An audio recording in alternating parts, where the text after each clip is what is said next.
এই মুহূর্তে দুবাই আন্তর্জাতিক ক্রিকেট স্টেডিয়ামে আছেন সহকর্মী শিবলি আল সাদিক। ফাইনালের সবশেষ খবর জানতে সরাসরি যাব তার কাছে।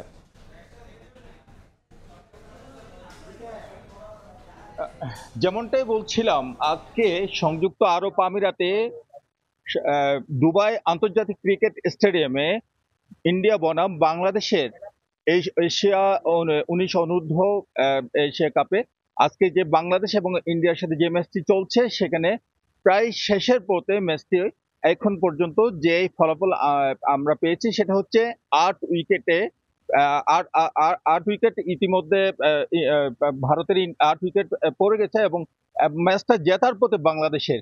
আমরা যেটা দেখতে পেয়েছি, টান টান উত্তেজনা বিরাজ করছে স্টেডিয়াম প্রাঙ্গণে। প্রচুর বাংলাদেশি এখানে এসেছে এবং বাংলাদেশিরা মুহুর্মুহু স্লোগানের মধ্য দিয়ে এবং করতালের মধ্য দিয়ে বাংলাদেশের খেলোয়াড়দের খুবই উৎসাহ যোগাচ্ছে এবং তারা অপেক্ষা করছে যে কখন কাঙ্ক্ষিত বিজয় অর্জিত হয়। সেই কাঙ্ক্ষিত বিজয় অর্জনের জন্য অপেক্ষা করছে এবং খেলোয়াড়রা জান প্রাণ দিয়ে খেলছে এবং আজকে যেন ভারতকে বধ করা যায় সেই ব্যাপারে পূর্ণ প্রস্তুতি নিয়ে বাংলাদেশ মাঠে নেমেছে বলে আমরা যেটা দেখতে পাচ্ছি মাঠের ফলাফলে।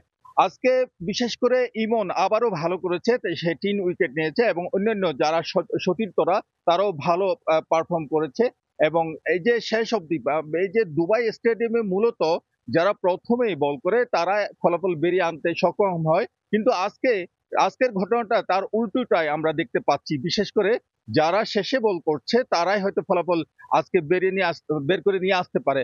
আর মাত্র 2 উইকেট যদি আজকে আর মাত্র আমরা এখন যেটা খবর পেয়েছি, আর মাত্র 1 উইকেট বাকি আছে। সেই 1 উইকেট যদি চলে যায় তাহলে বাংলাদেশ অবশ্যই আজ এশিয়া কাপের ভাগিদার হয়ে যাবে। এবং গতবার যে 2022 সালে যেভাবে এশিয়া কাপ আর 1 উইকেট বাকি, গতবার যে এশিয়া কাপ অর্জন করে এখানে বিজয় উল্লাস প্রকাশ করেছিল, আজকে সেম বিজয় উল্লাস প্রকাশ করবে বাংলাদেশের প্লেয়াররা।